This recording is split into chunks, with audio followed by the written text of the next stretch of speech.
adopter les habitudes des Milanais dès le petit déjeuner. Il se prend rarement à la maison, plutôt dans un café, un bar, une pasticceria. Et il se prend debout. D'abord, c'est beaucoup moins cher que si vous vous asseyez. Surtout si vous asseyez, vous passez pour un touriste.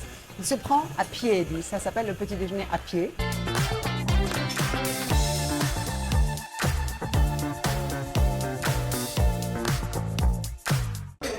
C'est mortel. Comment on dit mortel en italien?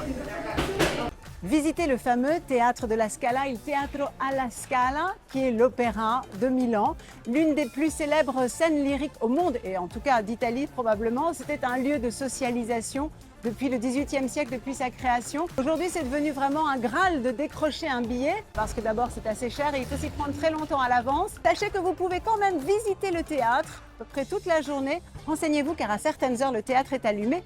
Mais quoi qu'il en soit, vous avez de grandes chances d'assister aux répétitions d'une représentation. Jusque-là, je pensais qu'on appelait ça une escalope à la milanaise. Ça, c'est vraiment des légendes qui voyagent, mais qui en fait, à l'origine, n'ont pas vraiment lieu d'être.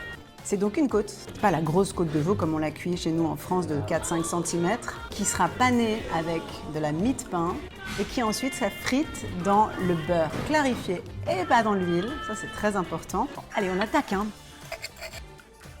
La panure se tient bien, elle adhère bien à la viande. Elle n'est pas grasse du tout, rien à voir avec l'escalope, qui est très bonne aussi d'ailleurs. Il se rapproche plus du schnitzel autrichien, mais définitivement, ce qu'il faut goûter à Milan, c'est la côtelette milanaise.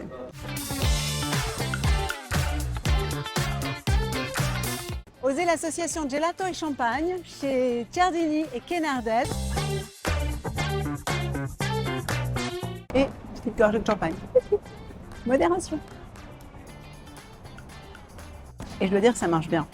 Ça marche très très bien.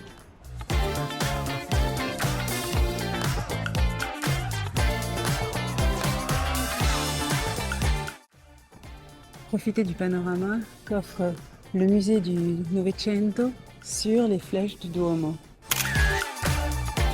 Et du panorama qu'il offre aussi sur l'art du XXe siècle, et en particulier l'art italien. Conjuguer tradition et modernité dans l'assiette, comme ici à la Locanda Perbellini, pas loin du quartier de Brera, où le chef Giancarlo Perbellini s'essaye à la cuisine de bistrot. Un bistrot quand même très raffiné. Et ici, on a un bel exemple de cette tradition piémontaise en l'occurrence, avec le vitello tonato, réinventé et sublimé grâce au savoir-faire du chef. Et toi? Ah, oh là là, mille foglie. Grazie.